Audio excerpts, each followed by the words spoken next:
আসসালামু আলাইকুম। তোমাদের সাথে আজকে আমি শেয়ার করব অল্প কিছু উপকরণ দিয়ে কিভাবে আমড়ার আচার আমি তৈরি করেছি। আমার বাসায় অল্প একটু সরিষার তেল ছিল, সেটা দিয়ে আমি আচারটা তৈরি করলাম। প্রথমে আমি তেল দিলাম, তারপরে পানি ছাড়া রসুন বেটে নিলাম, সেটাও দিয়েছি।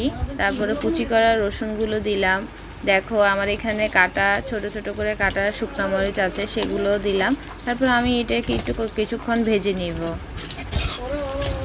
ভাজার সময় দেখলাম এখানে একটা আস্ত শুকনো মরিচ। ভাবি আমার পাশা থেকে বলতেছে, ভিডিওর মধ্যে আস্ত একটা মরিচও দেখা যাচ্ছে, সবাই তোমাকে লজ্জা দিবে। আমি তারপরেও সেটা কাট করি না, তোমাদেরকে সেটা আমি শেয়ার করলাম। দেখো আমি আস্তে আস্তে আমড়াগুলো দিয়ে দিচ্ছি। আমড়াগুলো কিন্তু আমি খুব সুন্দরভাবে কেটে নিয়েছি এবং উপরে পরিষ্কারও করে নিয়েছি ভালো করে। চামড়া সহই আমি করছি, কারণ সেটা খেতে অনেক ভালো লাগে। আমি আস্তে আস্তে নাড়ছি। প্রথমে এরকম দেখা গেলে কিছু হবে না, পরে আস্তে আস্তে খুব ভালো লাগবে। দেখো আমি নাড়ছি, এটা ধৈর্য সহকারে নাড়তে হয় অল্প আগুনে, যেহেতু আমি এটা মাটির চুলায় করেছি। মাটির চুলায় রান্না করতে ভালো লাগে, কিন্তু একটু কষ্ট হয়। দেখো আমার বাসায় যে অল্প চিনি ছিল সেটাও আমি ঢেলে দিলাম। আস্তে আস্তে আমি নাড়বো।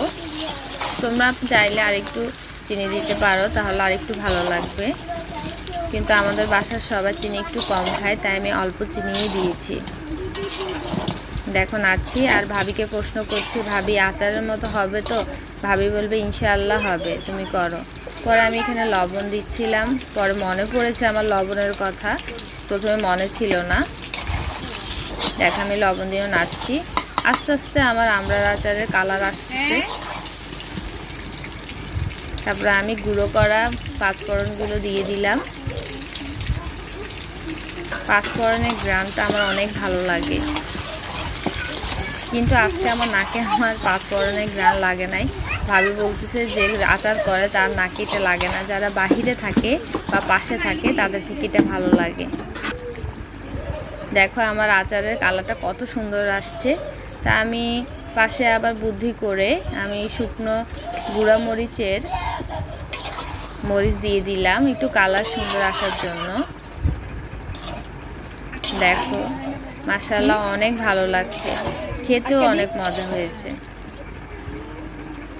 আমি পাঁচফোড়নগুলোকে কিছু গুঁড়া করেছি, কিছু আস্ত রেখেছি পরে রান্না শেষে এটা দেওয়ার জন্য।